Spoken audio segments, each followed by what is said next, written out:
1,00,000 మంది శివభక్తులతో కలిసి మహారుద్రాక్ష పూజలో పాల్గొనండి. వెంటనే కాల్ చేసి మీ పేరును నమోదు చేసుకోండి. లాస్ట్ మంత్ నేను టూర్ వెళ్తున్నానని చెప్పేసి కాల్ చేశారు సార్. మా వాళ్ళు కూడా ట్రిప్ వేశారు సార్. మా ఫ్రెండ్స్. ఎక్కడికి వెళ్ళారు మీరు? నేను గోవా వెళ్ళాను మేడం. సార్ అదే ప్లేస్ లో హస్బెండ్ కూడా గోవాలో ఉన్నారు సార్. నాకు ఇంకా ఆ క్షణం ప్రాణం పోయినట్టు అయిపోయింది. ఏందమ్మా మీ ఆయన చూస్తే ప్రాణం పోవటం ఏంటి? మా ఆయన సింగిల్ గా నేను చూడలేదు సార్. మీతో చెప్పలేను. ఐ మీన్ రెడీ గా చూడబడికి నా ప్రాణం పోయినట్టు అనిపించింది సార్. ఎంత ఎమోషనల్ అంటే అది మీకు చెప్పలేను సార్. నేను చెప్పకుండా గోవా రావడం అదే కదా నేను చేసిన తప్పు. అంతకు మించి ఇంకేమైనా ఉందా అంటే మరి నువ్వెవరితో తిరుగుతున్నావు, నువ్వెంతమందితో తిరుగుతున్నావు, నువ్వెన్న రూములు తిరుగుతున్నావు నాకేం తెలుసు అని చెప్పేసి రివర్స్ అయిపోయారు సార్ కన్నా మీద. నైట్ అంతా ఎవరితో ఉన్నావు, ఎవరితో తిరుగుతావు, ఎవరికి తెలుసు నీ ఫ్రెండ్స్ పక్కన ఉన్నావు కాబట్టి అంత పర్టికులర్ గా నటిస్తున్నావు. ఎలాంటి మాట్లాడుతున్నారు సార్ అసలు. ఈ విషయాలు ఎవరికి చెప్పుకోలేనివి సార్ అసలు. హలో హలో చెప్పియాక ఎందుకు నువ్వు ఇంత బ్యాడ్ గా ఇలా బిహేవ్ చేస్తున్నావు? నువ్వు కదా చేస్తుంది. నా కళ్ళతో నేను స్వయంగా చూసాను. నేను ఆ గవర్నమెంట్ రాబట్టి నేను నిజస్వరూపం బయటపడింది. లేదు అంటే నిజంగా ఎప్పటికీ నన్ను ఇలా ఒక అమ్మాయి కలుస్తుంటే నువ్వు ఎలా అనుకుంటావు, బ్యాడ్ గా ఎలా అనుకుంటావు? తెలియకుండా ఎంతమందితో ఎవరెవరితో తిరిగింది నాకు ఎలా తెలుస్తుంది సార్? మాటలు జాగ్రత్త. ఎవరితో మాట్లాడుతున్నావు? వేషాలా? పిచ్చి పిచ్చిగా మాట్లాడకు. మీ ఇంట్లో మాట్లాడుకునేటటువంటి పద్ధతిలో ఇక్కడ మాట్లాడద్దు. ఆ అమ్మాయితో 4 సంవత్సరాల పాటు కాపురం చేసి ఒక బిడ్డను కన్నావు. నువ్వు సిగ్గులేనోడివి. ఏం మాట్లాడుతున్నావు నువ్వు? ఏం ట్రిప్పులు అయ్యా? వెళ్తే గుంపుగా వెళ్తారు, గుంపుగా వస్తారు. ట్రిప్పులు వేసినంత మాత్రాన పెళ్లి అయినటువంటి వాళ్ళు, మగవాళ్ళు, ఆడవాళ్ళు అందరూ కలిపి ఒకే రూము, ఒకే మంచం అంటే ఏ దేశంలో ఉన్నాం మనం?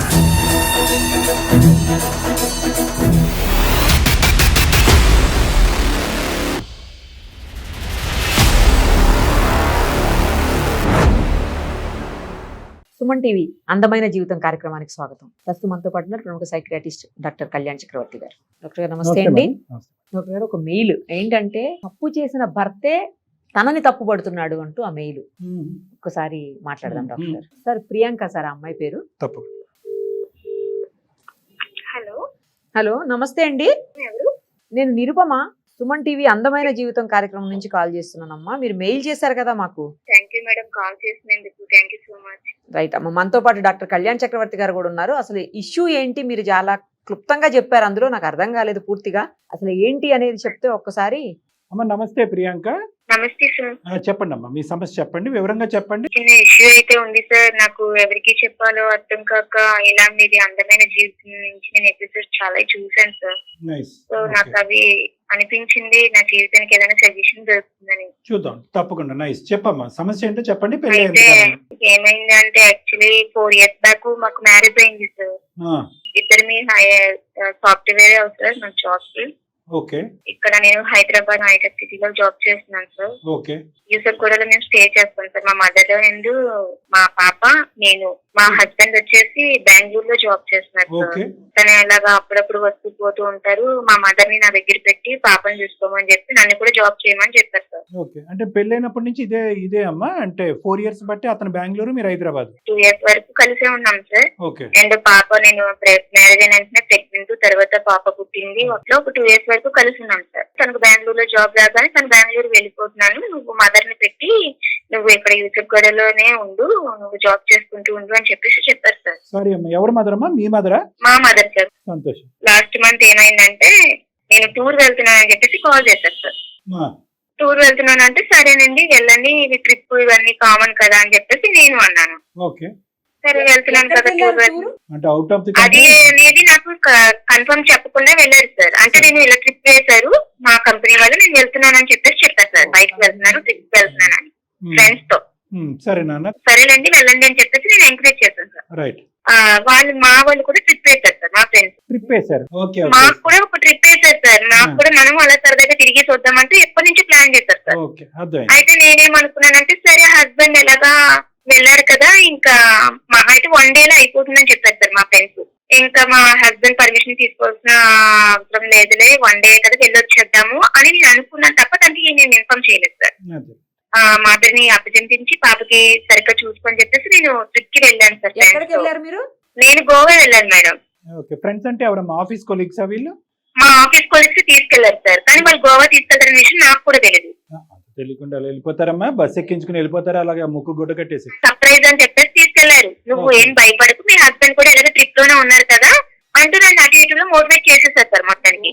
సరే ఇంకా ఆయనకి చెప్తే మళ్ళీ తిడతారేమో అనేది భయంతో నేను చెప్పలేకపోయాను సార్. కదమ్మా, ఇప్పుడు మీ ఆయన అయితే కనుక నేను ట్రిప్ వెళ్తున్నానని నీకు చెప్పాడు, నువ్వైతే కనుక మీ ఆయనకి చెప్పలేదు ట్రిప్ అని? చెప్పలేదు సార్, ఎందుకంటే మా ఫ్రెండ్స్ ఏమన్నారంటే 1 or 2 days లో వచ్చేస్తాము, ఇది నువ్వేమి టెన్షన్ పడద్దు, ఆయన ట్రిప్ కి వెళ్ళేటప్పటికి చాలా టైం పడుతుంది కదా, నువ్వు ఈ లోపల మనం నేను సేఫ్ గానే తీసుకొస్తాం, పాపని మదర్ కి చెప్పించేసి నువ్వు మాతో వచ్చేస్తా అని చెప్పారు సార్. నేను వెళ్ళాను సార్. వెళ్ళిన దాకా అక్కడ అదే ప్లేస్ లో హస్బెండ్ కూడా గోవాలో ఉన్నారు సార్.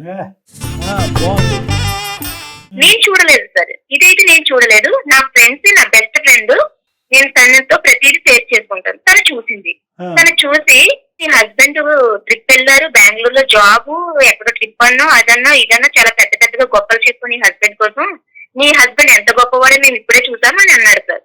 నా హస్బెండ్ కోసం నాకు ఎంత చేసి నాకు ఏడుపు వస్తుంది కదా 100%. మీరు అలా ఎలా మాట్లాడతారు, నా హస్బెండ్ అలాంటి వారు కాదు, అసలు నేను నమ్మను అని చెప్పేసి నేను వాళ్ళతో గొడవ పెట్టుకున్నాను. లేదు లేదు ప్రియాంక, ఓకే నువ్వు మమ్మల్ని నమ్మద్దు, స్వయంగా నీ కళ్ళతో చూడు అప్పుడు నమ్మన్నారు. సరే అని చెప్పేసి వాళ్ళు నన్ను తీసుకెళ్లి చూపించారు. నాకు ఇంకా ఆ క్షణం ప్రాణం పోయినట్టు అయిపోయింది. ఏందమ్మా మీ ఆయన చూస్తే ప్రాణం పోవటం ఏంటి? మా ఆయన సింగల్ గా నేను చూడలేదు సార్, నీతో చెప్పలేను. ఐ మీన్ అంటే తనని నేను అలా రెడీ హ్యాండెడ్ గా చూడబడికి, ఒక అమ్మాయి తన హస్బెండ్ ఎంతగా ప్రేమించి నమ్మకంగా ఎక్కడో బెంగళూరులో ఉన్న వదిలేసి ప్రతిదానికి నేను తనకి సపోర్ట్ చేసి వదిలేసిన హస్బెండ్ నాతో ప్రతిసారి ఇలాగే అబద్ధం చెప్పి వెళ్తున్నారు అనే థాట్స్ తో నాకు ప్రాణం పోయినట్టు అనిపించింది సార్. ఎంత ఎమోషనల్ అంటే అది మీకు చెప్పలేను సార్. నా ఫ్రెండ్ కూడా తన ఎందుకు అటు వెళ్ళిందో నాకైతే చెప్పలేదు. సడన్ గా తను వెళ్ళింది అదే హోటల్ కి. నేను వేరే అమ్మాయితో ఆ హోటల్లో ఉండడం తన కళ్ళతో చూసి నాకు చెప్పింది నేను నమ్మలేదు. తను స్వయంగా తీసుకెళ్లేసరికి నేను ఎక్స్పెక్ట్ చేయలేదు సార్ మా హస్బెండ్ నేను వస్తానని. వాళ్ళు అలాగా చూడగానే నేను ఇంకా అది తట్టుకోలేకపోయాను. అడిగారా, నిలదీశారా, అడ్డుపడ్డారా? అడిగితే తను తిరిగి ఇప్పుడు నన్ను బ్లైమ్ చేస్తున్నారు సార్. నా బాధ అంతా ఇప్పుడు అదే. ఎందుకంటే తను తప్పు చేసి తిరిగి నన్ను బ్లైమ్ చేసి నన్ను తప్పుడు దారిలో మాట్లాడుతున్నారు సార్. అది ఎంతవరకు కరెక్ట్ సార్? ఒక నిమిషం, అక్కడే నిలదీశారా, ఇంటికి వచ్చాక నిలదీశారా ఏంటి? లేదు సార్, అక్కడే నిలదీశాను సార్. నేను అక్కడే నిలదీస్తే అవునా నేను ఇలా వచ్చాను కదా, సరే నీ గురించి మీ ఫ్యామిలీకి నేను ఎలా మాట్లాడాలి అలా మాట్లాడతాను అని చెప్పేసి తను రివర్స్ అవుతున్నారు సార్. ఏంటి మీరు చేసిన తప్పేంటి చెప్పకుండా గోవా రావటం? అంటే అయితే నేను అప్పుడు అడిగాను నేను చేసిన తప్పేంటి, నేను చెప్పకుండా గోవా రావడం అదే కదా నేను చేసిన తప్పు, అంతకు మించి ఇంకేమైనా ఉందా అంటే అవునా మరి నేను చేసిన తప్పేంటి, నీకెలా ఫ్రెండ్స్ ఉన్నారు, నాకు కూడా నా ఫ్రెండ్స్, ఈ అమ్మాయి కూడా ఫ్రెండ్ అంటే ఫ్రెండ్ అయితే ఇలా రూమ్ లోకి వెళ్తావా, ఇలా రూమ్ లో ఉంటారా ఫ్రెండ్స్ అంటే, మరి నువ్వెవరితో తిరుగుతున్నావు, నువ్వెంత మందితో తిరుగుతున్నావు, నువ్వెన్న రూమ్ లో తిరుగుతున్నావు నాకేం తెలుసు అని చెప్పేసి రివర్స్ అయిపోయారు సార్ కన్నా మీద. దొంగ చేతికి తాళాలు. అతను ఏదో కారణం ఎత్తుకు పట్టుకుందాం అనుకున్నాడు, కరెక్ట్ గా టైం కి నువ్వు అక్కడే కనిపించేటప్పటికి చాలా ఈజీ అయిపోయింది అతనికి సొల్యూషన్. తను ఎంత ఈజీగా ప్లాన్ చేస్తున్నారు సార్ తిరిగి. అదే విషయం వచ్చేసి నేను ఇంకా మా ఫ్రెండ్ ముందు నా ఇజ్జత్ పోయింది. నేను మా హస్బెండ్ కోసం ఎంత గొప్పగా చెప్పాను, మొత్తం అన్ని నాకు ఒక్కసారిగా కోల్పోయినట్టు అయిపోయింది సార్. ఇంకా ఏంటంటే ఈ 4 years ఆఫ్ మీ జర్నీలో ప్రియాంక ఎప్పుడైనా మీ భర్త మీద ఇటువంటి అనుమానం గానీ ఆలోచన గానీ ఇంత చిన్న అనుమానం కూడా రాకుండా ఇలా ఇంత బాగా నటిస్తారని ఎక్స్పెక్ట్ చేయలేదు సార్. నేను రియల్ గా నా ఫ్రెండ్ చెప్పినా నేను నమ్మలేదు అంటే తను నన్ను ఎంత నమ్మించారో మీరే ఆలోచించండి. Correct correct correct. ఈ అమ్మాయి వన్ టైం గర్ల్ ఫ్రెండా, రెగ్యులర్ ఫ్రెండా? అది గోవా ఫ్రెండా లేకపోతే అక్కడి నుంచి వచ్చే ఫ్రెండ్ అది అనేది నాకు తెలియదు సార్. ఎందుకంటే తిను ప్రతిసారి నాకు ఎక్కువ దూరంగా ఉన్నాడు. తిను వచ్చేది మంత్లీకి ఇలా వస్తూ ఉంటారు. అప్పుడు అలాంటి టైంలో తను కేర్ఫుల్ గా ఉండొచ్చు కదా, నన్ను ఎప్పుడు నమ్మించడానికి ప్రయత్నించవచ్చు కదా. ఇప్పుడు రెడ్ హ్యాండెడ్ గా దొరికాడు కాబట్టి కదా సార్ ఇంతలాగా మాట్లాడుతున్నారు. అందుకే తను ఏ గర్ల్ ఫ్రెండ్ అనేది నాకు తెలియదు సార్. అది ఏదనేది నాకు అనవసరం సార్, నేను నా కళ్ళతో చూసాను సార్. తక్కువలేక మా మదర్ కి నేను చెప్పాను సార్ ఇదే విషయం. అబ్బాయిలన్నాక తిరుగుతారమ్మా, దానికోసం నువ్వు జీవితాలు పాడు చేసుకుంటావా, మార్చుకుంటే తనే మారుతాడు, దీన్ని నువ్వు పెద్ద ఇష్యూ చేసి దూరం చేసుకుంటే ఇంకా గొడవలు పెరుగుతాయి తప్ప మీకు తగ్గవు, నీకంటూ ఒక ఆడపిల్ల ఉంది అంటూ మా మదర్ కూడా అదే మాట్లాడుతున్నారు సార్. ఇంకా అక్కడికి వదిలేమని చెప్పారు మీ అమ్మగారు, అది మర్చిపోయి ముందుకెళ్ళాను. సరే అసలు ఒక ఆడపిల్ల అందరూ ఒక అమ్మాయికి ఎమోషనల్ ఫీలింగ్స్ ఇలాంటివి అంటూ ఏమి ఉండవా సార్? అసలు నాకు అర్థం కాదు. అసలు ఎవరికి చెప్పుకోవాలి సార్ ఈ బాధ? అందుకే సార్ నాకు అనిపించింది, ఫ్రెండ్ కి చెప్పుకున్నాను, తను ఎగతాళిగా మాట్లాడడం, మదర్ చెప్తే మదర్ అడ్జస్ట్ అవ్వమండవు, ఇవన్నీ తట్టుకొని ఆయనకి ఒక్కొక్కసారి ప్రాణం తీసేసుకోవాలనిపించింది. కానీ అప్పుడప్పుడు మీ ఎపిసోడ్స్ చూసాను సార్, చాలా బాగున్నాయి. మీకు ఏదైనా చెప్తే నాకు సజెషన్స్ ఏమైనా ఇస్తారు, బట్ నా లైఫ్ నిలబెడతారు, దానికి కొంచెం ఏమైనా వార్నింగ్ ఇస్తారు, లేదా ఏదైనా చేస్తారు, మొత్తానికి నా లైఫ్ అయితే నిలబెడతారు. అతని పొజిషన్ ఏంటంటే ఈ సంఘటన జరిగి ఎంతకాలం అయింది ఈ Goa trip? Goa last month sir. ఈ లాస్ట్ మంత్ లోనే తనకి నేను నిలదీసి రెడ్ హ్యాండెడ్ గా పట్టుకొని అడిగితే తను వెంటనే డివర్స్ అయితే డివర్స్ ఇచ్చేసాయి అంటూ మాట్లాడతారు. ఓకే, ఎక్కడ క్షమాపణ గానీ లేదంటే తప్పు జరిగిందని క్షమాపణ అసలు ఏం లేదు, తిరిగి నన్ను బ్లైమ్ చేస్తారు సార్. నువ్వు తిరుగుతున్నావు, ఎంతమందితో తిరిగావు, ఎవరితో తిరిగావు, నువ్వు ఎవరితో బాగుందో అని చెప్తూ నేను నీ కంటికి రెడ్ హ్యాండెడ్ కనిపించాను కాబట్టి నువ్వు అడుగుతున్నావు. నైట్ అంతా ఎవరితో ఉన్నావు, ఎవరితో తిరిగావు, ఎవరికి తెలుసు, నీ ఫ్రెండ్ పక్కన ఉన్నావు కాబట్టి అంత పట్టుదలగా నటిస్తున్నావు. ఎలాంటి మాట్లాడుతున్నారు సార్ అసలు? ఈ విషయాలు ఎవరికి చెప్పుకోలేనివి సార్ అసలు. 4 years తర్వాత ఒక భర్త యొక్క నిజస్వరూపం ఈ రోజు తెలిసింది కదా. అంటే నిజస్వరూపం ఇది అని తెలిస్తే ఏ అమ్మాయినా నిన్ను దేవత, నా భార్య, నా ప్రపంచం అన్నిటి నటించేసి ఇంత నన్ను ముసుగులో ముంచేసి ఇలా చేస్తే ఏ అమ్మాయి అయినా సరే ఇప్పుడు నేను బతికి ఉండగలనా, ప్రాణం తీసుకోగలనా, అసలు నా పాప కోసమే ఆలోచించగలనా సరే. ఎవరికి చెప్పుకున్నా ఏం చేస్తామే, తప్పదు, అడ్జస్ట్ ఇంక అందరూ ఇదే మాట అంటుంటే ఇంకేం చేయగలం సార్. ఒక్క నిమిషం నేను మాట్లాడచ్చా ప్రియాంక? మాట్లాడచ్చు సార్. యా నేను అనేది ఏంటంటేనమ్మా, ఓకే అదంతా మనకు అర్థమైంది, ఎవరికి వాళ్ళు అడ్జస్ట్ అవ్వండి, 1 time కదా గోవా అంటే కనుక ఎంజాయ్మెంట్ కదా అని మాట్లాడే బ్యాచ్ చాలా మంది ఉన్నా కూడా ఇప్పటికీ కూడా ప్రపంచంలో నీ దురదృష్టం ఏంటంటే అందరూ ఆ విధంగా మాట్లాడే వాళ్ళందరూ ఇంకా ఇప్పటికీ కూడా 95% ఆఫ్ ద ప్రపంచంలో చెంప చెల్లి అనిపించే బ్యాచ్ ఉంది. ఓకే, మీ సైడ్ అయినా వాళ్ళ సైడ్ అయినా కూడా. కానీ ఇక్కడ ఉండేటటువంటి ఒక ప్రధానమైనటువంటి ట్విస్ట్ ఏంటంటే ఇది 1 off ఎపిసోడ్ రిపీటెడ్గా జరుగుతుంది అనే దానికి అసలు ఆ మనిషిలో ఎక్కడ కూడా ఒక షాక్ కానీ, బెనిక్ కానీ, భయం కానీ, ఒక థ్రిల్ కానీ అనిపించలేదు. అంటే అరే నా రెడ్ హ్యాండెడ్ గా నా భార్య దొరికిపోయాను అనే ఫీలింగ్ లేకుండా ఒక నా బాధ కూడా అదే. కనీసం తను అలా దొరికినా లేదు, తను ఇక్కడ కల్చర్ ఎలాగే ఉంటుందిరా, నీకు తెలియక ఇలా అనుకుంటున్నావు, ఏదో ఏం చెప్పట్లేదు సార్. వెంటనే తను అసలు రియాక్ట్ ఎలా అంటే నేను తప్పు చేసినట్టు నా మీద తప్పుడు దారిని. మీ అమ్మగారు చెప్పినట్టుగా కానీ లేదంటే మీ ఫ్రెండ్స్ చెప్పినట్టుగా కానీ ఏదో ఒక తెలిసి తెలియక ఒక సంఘటన తప్పు తెలుసుకున్నాడు, క్షమాపణ చెప్పాడు అంటే కనుక అది డిఫరెంట్ స్టోరీ. వాదిస్తున్నాడు, ఎదురుదాడి చేస్తున్నాడు, ఎక్కడ షాక్ గురవ్వలేదు అంటే కనుక ఇతను ఎప్పటికైనా కూడా మానసికంగా ఇటువంటి సంఘటనలో నిమిత్తమై ఉన్నాడు, నిమగ్నమై ఉన్నాడు. దానికి తోడు ఏంటంటే ఎప్పటికప్పుడు ఒక రెడీమేడ్ ఆన్సర్తో రెడీగా ఉండేటటువంటి వాడు. యూజువలీ వాళ్ళ సైకాలజీ మనం ఎలా అర్థం చేసుకోవచ్చు అంటే కనుక ఎక్కడైనా అప్ టు డేట్, అంటే షాక్ అవ్వలేదు, బాధపడలేదు, అపాలజీ చెప్పలేదు, ఏడవలేదు, కానీ ఎదురుదాడి చేస్తున్నారు అంటే కనుక అది వాళ్ళ డిఫెన్స్ మెకానిజం అంట. అంటే ఇటువంటి పద్ధతులు అనేది 1-2 సార్లు కాదు, ఒక ఆనవాయితీగా అలవాటుగా మీ భర్తకు మారిపోయింది అనేది ప్రపంచం, మీ అమ్మగారు, మీ పక్కింటోళ్ళు, ఎదురింటోళ్ళు అర్థం చేసుకోవాల్సిన అవసరం లేదమ్మా. నువ్వు అర్థం చేసుకో. నెంబర్ 1. ఎందుకు ఇది నేను అంటున్నానంటే సార్ మీరు ఒక వార్నింగ్ ఇవ్వండి, లేదంటే అతనిలో ఏదో అంటే కనుక ఓకే వార్నింగ్ ఇస్తాం, ఇవన్నీ ఇస్తాం, అదంతా కాదు సొల్యూషన్.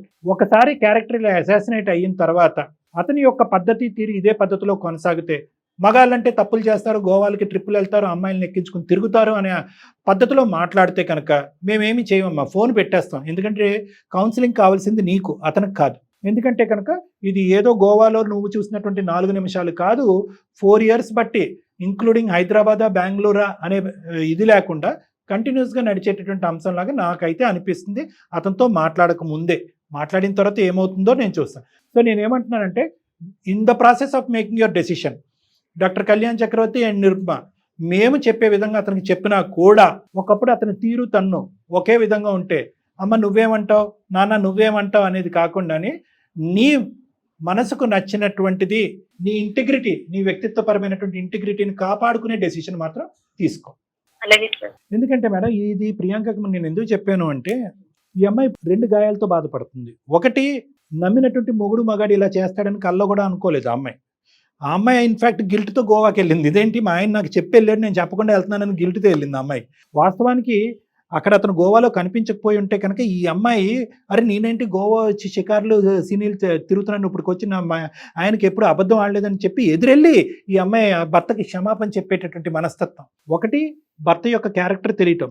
రెండోది, అతను డిఫెన్స్ మెకానిజం యూజ్ చేస్తూ ఈ అమ్మాయి ఎక్కడ ప్రచారం చేయకుండా ఈ అమ్మాయి నోరుకి తాళం వేయటం గురించి అతను చేసినటువంటి ప్రక్రియ ఏంటంటే 4 సంవత్సరాల పాటు ఇతనితో పాటు ప్రయాణం చేసి బిడ్డను కన్నటువంటి ఒక ఆడదాన్ని క్యారెక్టర్ అసాసినేట్ చేస్తున్నాడు. ఒక తప్పు అయితే ఓకే, మనం ఏదన్నా అనుకోవచ్చు, వాళ్ళ అమ్మగారు లాగా నువ్వేంటి, నువ్వెందుకు వచ్చావు గోవా, నీకెంత మగాళ్ళు లేవు, ఏంటి మేడం అదే కదా. అటువంటి వ్యక్తితో ఈరోజు 4 సంవత్సరాల తర్వాత ఇలా ఉంది అంటే 40 సంవత్సరాల తర్వాత ఈ అమ్మాయి బ్రతికే ఉండదు. సరే మీరు మాట్లాడితే తన మాటలు మీరు కూడా స్వయంగా వింటారు కదా సార్, అది కూడా చెయ్యి. ఏదైనా సజెషన్ అంటూ కొంచెం నాకు చూద్దాం. ఏదైనా అమ్మా. మీ తరపు నుంచే హెల్ప్ అవుతుందని నేను ఎంత బాధపడుతున్నాను. ఎవరికి చెప్పుకోలేదు. ఏ మాత్రం దారి ఉన్నా కూడానమ్మా, ఏ మాత్రం తోవన్నా కూడా నీ గురించి, నీ బిడ్డ గురించి మాత్రమే, ఆ మహానుభావుడి గురించి కాదు. ఈ పెళ్లిని కాపాడి, ఈ బంధాన్ని కాపాడేటటువంటి ప్రయత్నం చేస్తాం. కానీ పొగరుతో విర్రవీగిపోయేటటువంటి మనస్తత్వం కనిపిస్తే కనుక నిన్ను జీవితాంతం కాపాడేటటువంటి ప్రయత్నంలో ఈ బంధాన్ని తెగ్గొట్టడం బెటర్ అనే డెసిషన్ కూడా తీసుకోవడానికి మేము రెడీగానే ఉన్నాం. కాబట్టి నువ్వే ఒకసారి ఫోన్ కలపమ్మా, మాట్లాడి ఆ హీరో క్యారెక్టర్ ఏంటో ఒకసారి అసెస్ చేద్దాం. అలాగే సార్, ఒక్క నిమిషం లైన్లో ఉన్నాను సార్, కలుపుతున్నాను. కలపమ్మా. హలో హలో చెప్పియండి. ఎందుకు నువ్వు ఇంత బ్యాడ్ గా ఇలా బిహేవ్ చేస్తున్నావు? నువ్వు కదా చేస్తుంది. నిజంగా ఏ రోజు కూడా నేను ఒక్క క్షణం కూడా నువ్వు ఇలాంటి మిస్టేక్స్ చేస్తానని ఎక్స్పెక్ట్ చేయలేదు తెలుసా. నేనేం మిస్టేక్ చేశాను? నా కళ్ళతో నేను స్వయంగా చూశాను. నేను ఆ గవర్నమెంట్ రాబట్టి నీ నిజస్వరూపం బయటపడింది. లేదు అంటే నిజంగా ఎప్పటికీ నన్ను ఇలా అవును, ఒక అమ్మాయి కలుస్తుంటే, ఒక అమ్మాయి కలుస్తుంటే నువ్వు ఎలా అనుకుంటావు? బ్యాడ్ గా ఎలా అనుకుంటావు? డైరెక్ట్ గా నేను పట్టుకున్నాను. ఒక రూమ్ లో కాకుండా ఇంకెలా ఉంటారు? నేను అలాంటి సిచ్యువేషన్ లో నీకు కనిపిస్తే నువ్వేమంటావు చెప్పు. అవును, నువ్వు ఎలా వచ్చావు నాకు ట్రిప్ కి? నువ్వు నాకు చెప్పకుండా నువ్వు ఎలా వచ్చావు? నువ్వు ట్రిప్ కి నువ్వు ఇట్లా చెప్పాలి కదా. నువ్వు ఒక హస్బెండ్ గా నేను నీకు ఒక హస్బెండ్ అయినప్పుడు నువ్వు ట్రిప్ అని చెప్పేసి నాకు చెప్పాలా? నువ్వు చెప్పకుండా ఎలా వస్తావు మీ ఫ్రెండ్స్ తో? చాలా బాధపడ్డాను. నేను ఇది చెప్పకుండా పడేది కాదు. నువ్వు ఫస్ట్ ఆఫ్ ఆల్ జరిగింది ఏంటి అంటే, ఇక్కడ నా ఫ్రెండ్స్ గోవా అనే విషయం కూడా నాకు చెప్పలేదు. బట్ నీ హస్బెండ్ ఎలాగా ట్రిప్ కి వెళ్ళారన్నావు కదా, పాపం నీ మదర్ చూసుకున్నా కదా, ఒక 2 days లో రిటర్న్ మనం వచ్చేస్తాం. 1 or 2 days తప్ప ఎంత చెప్పలేదు. బట్ ఎవరికైనా చాలా ఫీల్ అయ్యాను. నువ్వు నాకు చెప్పాలి కదా. నువ్వేమంటున్నావు? నేను అక్కడ నేను రెడీ హ్యాండెడ్ గా పట్టుకునేసరికి నాకెవరో ఉన్నారు, నేను ఎవరితో తిరుగుతున్నట్టు మాట్లాడుతున్నాను. ఎంతవరకు కాదు, ఒక నార్మల్ గా ఇప్పుడు క్యాజువల్ గా ఎవరైనా తిరుగుతాడు. ప్రెసెంట్ టైం లో ఒక అబ్బాయి ఒక అమ్మాయి ఉండాలనే లేదు కదా. క్యాజువల్ గా అర్థమైంది. ఇంకా నువ్వు నటించొద్దు. నువ్వు ఉండరా ఇప్పుడు? నా కళ్ళతో చూసాను. ఇంకా నువ్వు దాన్ని బ్లైండ్ చేసి మాట్లాడదు. ప్రాబ్లం ఉంది, నువ్వు వద్దనుకుంటే నాకు విడాకులు ఇచ్చే అంతే కదా. అదే ఇద్దాం. మీరు ఎవరు కలిపావు? ఎవరు కలపాలి? నువ్వు కలిపేది. మేము సుమన్ టీవీ అందమైన జీవితం కార్యక్రమం నుంచి నేను నిరుపమ, అలాగే డాక్టర్ కళ్యాణ్ చక్రవర్తి సార్ కూడా ఉన్నారు. ఇద్దరం మాట్లాడుతున్నాము. మీ వైఫ్ మాకు మెయిల్ చేశారు. మీరు చేసిందంతా కూడా ఇప్పుడు మాకు మొత్తం చెప్పారు ఆవిడ. ప్రాబ్లమ్స్ ఏమన్నా ఉంటే మేము క్లియర్ చేసుకుంటాం. మీకు కలపాల్సిన అవసరం లేదు కదా. విడాకులు, ఇస్తరాకులు, అరిటాకులు ఇవి అడుగుతున్నావు కదా. ఆ అమ్మాయికి అది ఇవ్వడానికి ఇష్టం లేదు. ఇవ్వాలి అంటే నిజంగా ఇవ్వాల్సిన వచ్చేటువంటి విధంగా ఉంటే కనుక ఆ అమ్మాయి ఇస్తుంది. దాంతోపాటు వేరేవి కూడా ఇవ్వడానికి ఆ అమ్మాయి రెడీగా ఉంది. అవన్నీ తర్వాత చూద్దాం. ఫస్ట్ మేము ఒక క్లారిటీ గురించి మీకు ఫోన్ చేసాం. అవ్వట్లేదు కాబట్టి మా దాకా వచ్చింది. మీరు రూమ్ లో చూసుకుని తేలిపోయేటటువంటి గొడవ అయితే కనుక ఆ అమ్మాయి మా వరకు రాదు కదా. అది ఆ అమ్మాయికి సమాధానం దొరకలేదు. చాలా క్వశ్చన్ మార్క్స్ ఎక్కువైనాయి కాబట్టి వచ్చినాయి. నువ్వు ఆ గోవా అమ్మాయి రూమ్ లో చూసుకున్నంత ఈజీగా మీరిద్దరు చూసుకోవట్లే కదా. అది కదా సమస్య. మీరిద్దరు గోవా ట్రిప్ అనుకున్నారు, వెళ్ళారు. ప్లస్ నువ్వు ఏంటంటే ఒక అమ్మాయి అబ్బాయి కలిసి ఉంటే కనుక అదేనా అంటున్నావు. ఇంకేం కావాలి? ఆ అమ్మాయి రెడ్ హ్యాండెడ్ గా ఒక రూమ్ లో చూసింది, ఇంకేం చూడాలి? నేను తన భర్తను కదా. నేను భర్త అయినప్పుడు అతను ఆమె ఒక వైపు రెస్పాన్సిబిలిటీ గా నాకు చెప్పేసి వెళ్ళాలని తెలియదు ఆమెకి. బాబు విను, ఆ గీత గురించి తర్వాత మాట్లాడుకుందాం. ఈ గీత గురించి, పెద్ద గీత ముందు చిన్న గీత. ఆ అమ్మాయి నీకు చెప్పకుండా వెళ్ళటం అనేది ఒక చుక్క లాంటిది. నువ్వు చేసినటువంటిది జీవితాంతం ఆ అమ్మాయికి ఒక శిక్ష పడేటటువంటి విధమైనటువంటి పరిస్థితికి నువ్వు తీసుకొచ్చావు. ఏది పెద్ద తప్పు? ఆడెవడో దొంగోడు ఉన్నాడంట. వాడంటే దొంగతనం చేశాడంట. దొంగతనం చేసిన తర్వాత సీసీటీవీలో రికార్డ్ అయిందంట. ఏంటి సార్ సీసీటీవీలో రికార్డ్ చేశారు, నా ప్రైవసీకి భగ్నం కలిగించారన్నట్ట. దొంగతనం ఎక్కువ, నువ్వు సీసీటీవీ రికార్డ్ చేయడం తప్ప? అలా ఉంది ఇది. అసలు ముందు చెప్తే అక్కడికి మాట్లాడుతుంది. నాకు తెలియకుండా ఎంతమందితో ఎవరెవరితో జరిగింది నాకు ఎలా తెలుస్తుంది? మాటలు జాగ్రత్త. ఏం మాట్లాడతా? ఎవరితో మాట్లాడుతున్నావు? వేషాలుగా ఉందా? నేనేమన్నా తప్పు చేయడం ఏమన్నా చూసిందా సార్? నార్మల్ గా రూమ్ లో ఒక్క నిమిషం. కాదు ఏంటి ఇప్పుడు మీ వైఫ్ పెళ్ళైనప్పటి నుంచి 4 years బట్టి హైదరాబాద్ లోని, బెంగళూరులోని ఎప్పటికప్పుడు ఏమీ చూడకపోయినా చూసినట్టుగా సృష్టించేసి అనుమాన పిశాచితో నువ్వు ఇంతకాలం బట్టి కాపురం చేస్తున్నావా? లేదంటే గోవాలో చూసిన తర్వాతే ఈ సందర్భం వచ్చిందా? ఇది ఫస్ట్ టైం సార్ ఇవన్నీ చూడని అవసరం లేదు సార్. ఒక్కసారి నాకు చెప్పకుండా ట్రిప్ కి వెళ్ళింది, అది చాలు కదా సార్. నేను ఆ నమ్మకంలో ఉండడానికి ఓకే ఏది పెద్ద తప్పు? ఏమేం చేస్తుంటారో మనకేం తెలుసు. ఇదే చెప్పకుండా పిచ్చి పిచ్చిగా మాట్లాడకు. మీ ఇంట్లో మాట్లాడుకునేటటువంటి పద్ధతిలో ఇక్కడ మాట్లాడద్దు.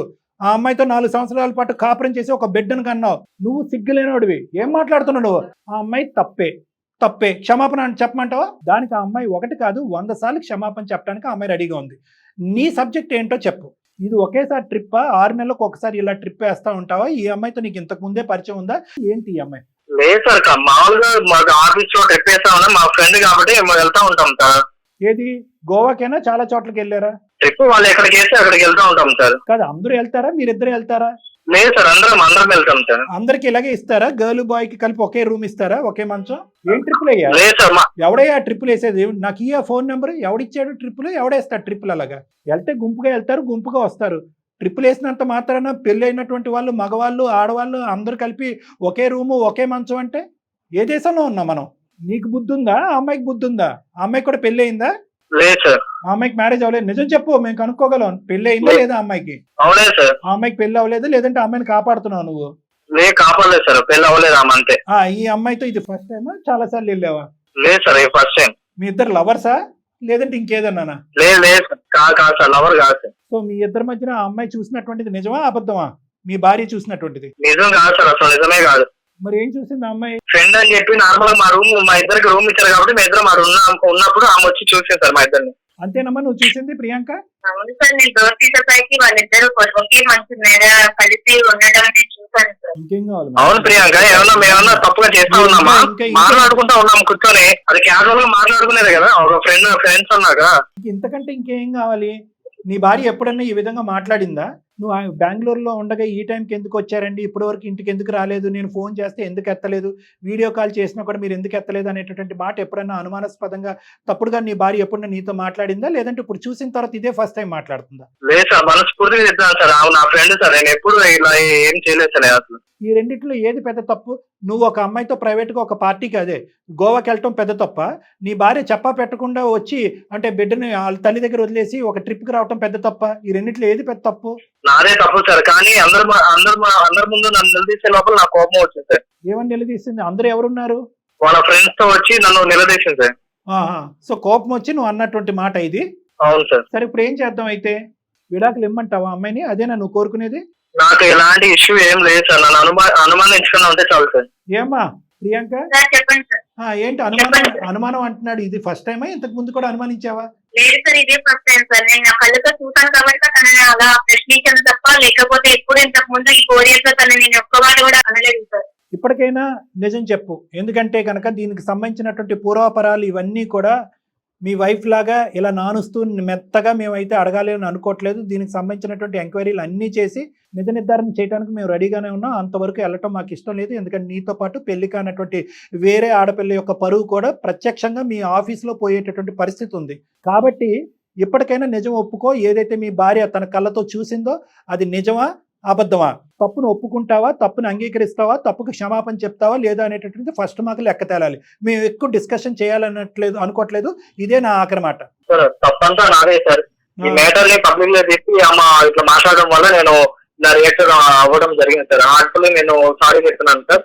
ఈ మ్యాటర్ ని నేను ఇంకా ముందు తీసుకెళ్ళాలని నేను అనుకోవట్లేదు సార్. నువ్వు అనుకోవట్లేదు, ఆ అమ్మాయి అనుకోవాలి కదా. సారీ ఎవరికి చెప్తున్నావు? మాకా? ఎవరికి సారీ? లేదు సార్, ప్రియాంకకే సార్. అతను భయపడుతున్నాడు, తడబడుతున్నాడు, మాటలు కూడా అయిపోయినాయి. నేను అడిగేది ఏంటంటే నువ్వేమనుకుంటున్నావు? అతను తప్పు ఒప్పుకున్నాడు, నెంబర్ 1. సారీ చెప్పడానికి రెడీగా ఉన్నాడు హార్ట్ఫుల్గా.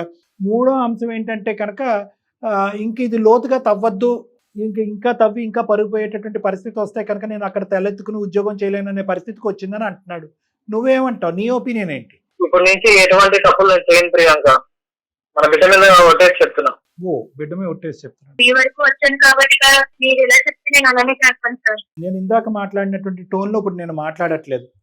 ఓకే, ఒక అంశం అయితే జాగ్రత్త గుర్తుపెట్టుకో, అతను తప్పు చేశాననేటటువంటి అంశం ఈ రోజు ఒప్పుకున్నాడు.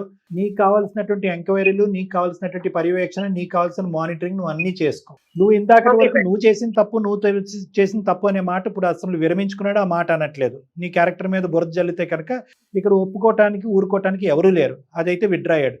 రెండోది, నువ్వు ఏదైతే కళ్ళతో చూసావో ఇనీషియల్గా వాదించినా కూడా ఇప్పుడు ఏమంటున్నాడు, అవును అది చూసింది తప్పేనండి, నేను మళ్ళీ చేయను అన్నాడు. నాలుగో అంశం ఏమంటున్నాడు అంటే కనుక క్షమాపణ చెప్తాను, కాళ్ళమే పడి క్షమాపణ చెప్తాను అన్నాడు.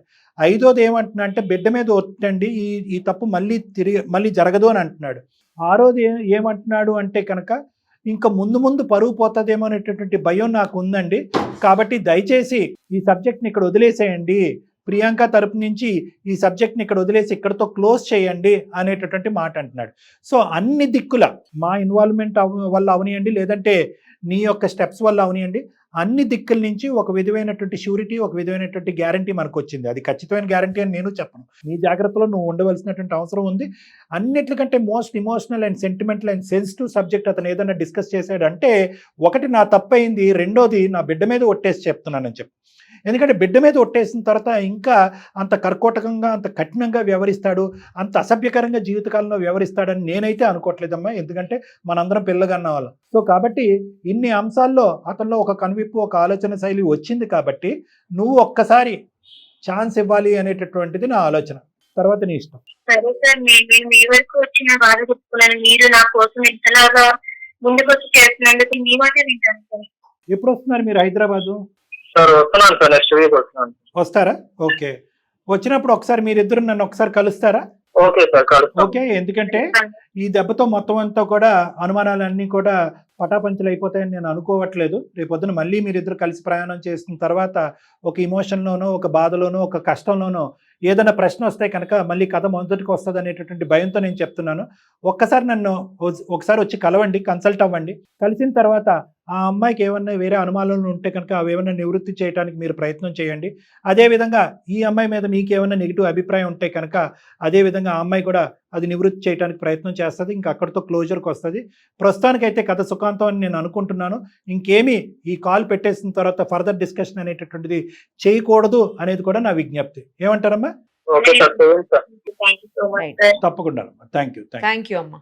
మొత్తానికి పీస్ఫుల్ గా ఒక జంటనైతే కలపగలిగాం సార్. నాకు చాలా హ్యాపీగా అనిపిస్తుంది. అమ్మాయి కూడా చాలా హ్యాపీగా ఉంది, అతను కూడా హ్యాపీగా ఉన్నాడు. మేడం ఏంటంటే అంటే ఈ వీళ్ళకి కాదు మేడం, మీరు చెప్పింది మంచి మాట. పబ్లిక్ అందరికీ కూడా ఒక ఎగ్జాంపుల్ మనం ఒకటి ఈ కేసు ద్వారా ప్రొవైడ్ చేద్దాం మేడం. ఎందుకు అంటే అమ్మో ఇది ఒక గుట్టుగా ఉంచాలి, గోప్యంగా ఉంచాలి, పబ్లిక్ అవుతే కనుక ఇది ఇంకో లెవెల్కి వెళ్ళిపోతారు అనేటటువంటి అస్త్రం ప్రతి దాంట్లో పనిచేయదు మేడం. ఇప్పుడు అతను ఏంటి ఈ అమ్మాయి మీద ఎదురుదాడి చేసి అలిగేషన్ పెట్టడానికి ప్రధానమైనటువంటి కారణం ఏంటంటే ముందు బదనాం చేసిందని, పరువు పోయేటటువంటి థ్రెట్ వచ్చింది కాబట్టి. సో ఇలాగా ఈ విధంగా నడిచేటటువంటి వ్యక్తులు ఆడవాళ్ళైనా మగవాళ్ళైనా, ఒకప్పుడు భార్యలైనా భర్తలైనా, ఎవరికైనా ఒక క్రైసిస్ వస్తే కనుక పరువు అనేటటువంటిది చాలా ఇంపార్టెంట్ ఇష్యూ. ఆ పరువు పోయేటటువంటి పరిస్థితి వస్తుంది అనేటటువంటి థ్రెట్ అవతల పార్టీకి వెళ్ళాలి అంతే. అదొకటే సొల్యూషన్. ఈ 4 గోళ్ల మధ్యన అంటే కనుక అదే ఆనవాయితీ కొనసాగిస్తాడు, ఎదురుదాడి చేస్తాడు, వేలెత్తి చూపెడతాడు, నువ్వు పార్టీలకు వెళ్ళలేదా అంటాడు, నువ్వు గోవాలకు వెళ్ళలేదా అని అంటాడు, ఇవన్నీ వస్తాయి. సో కాబట్టి ఏంటంటే ప్రతి సందర్భంలోని ప్రతి సమయంలోని పరువు కాపాడేటటువంటి ప్రయత్నంలో కప్పిపుచ్చేసేటటువంటి ప్రయత్నం చేస్తే కనుక జబ్బుగానే ఉండిపోతుంది. అతనికి ఉన్నది వాస్తవానికి ఒక జబ్బు. Thank you madam. నమస్తే.